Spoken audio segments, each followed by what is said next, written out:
The banned and restricted announcement is upon us, and there are some sweeping changes to some formats. This is the first announcement since they changed the cadence to align with RCQ seasons, and we just wrapped up Pioneer season, so it's time to see what's changed. Of course, the big news is that the One Ring is banned in Modern. This guy, gone, forever. But let's cover that format first, since it has the most changes, and then we'll get on to the rest. So here we go. First up is the One Ring is banned in Modern. Despite being the premier card from probably the most popular so far Universes Beyond set, the card had to go. During the last ban announcement, the team at Wizards stated that even though the card was being played in 60% of Modern decks, that since it wasn't the win condition of any of those decks, they were going to stew on it for a little longer. And now we have the result. Players do not enjoy playing the format when most matches end up in a One Ring deck search standoff. There's no major reason to not play the One Ring if you have it available.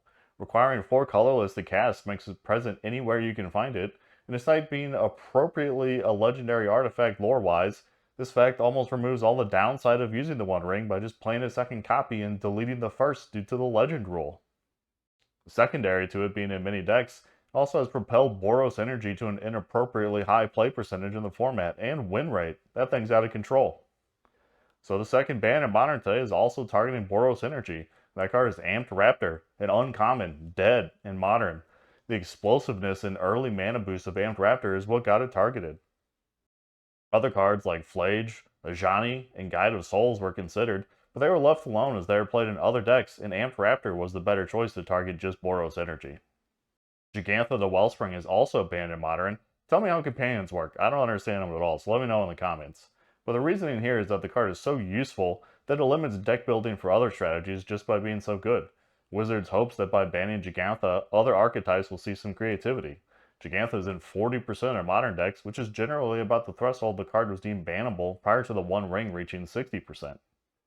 There are also a number of unbans in Modern as well, hoping to revive some archetypes by providing part of the toolset that was lost to them and outperformed by the One Ring.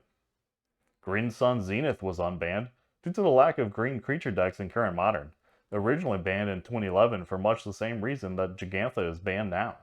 The current creature-based decks usually involve a combo card that aren't green and won't be able to be tutored by Green Sun Zenith, so it's time to test the waters and see how this one goes.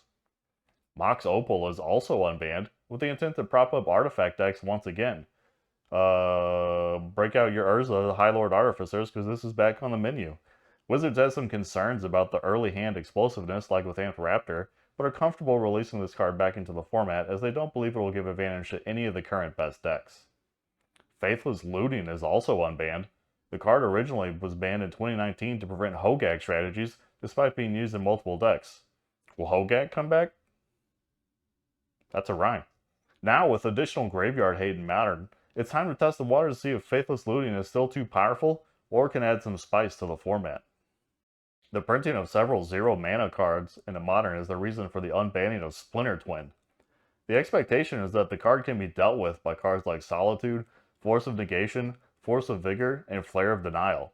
However, this card was not unbanned to determine if it can help new strategies, but purely to power check the format and see if it is still deserving of its ban. That's all the news for Modern, so let's jump over to Legacy, the most popular format that we all play, have decks, build, create all the time, and love to see. Psychic Frog is banned, a key piece of Dimir Reanimator. It's being banned since the archetype is played twice as much as the next strategy with a healthy win rate. The card is also useful enough that Dimir strategies are no longer exploring the 3 other colors and are able to win with just 2 colors. Vexing Bauble is also banned.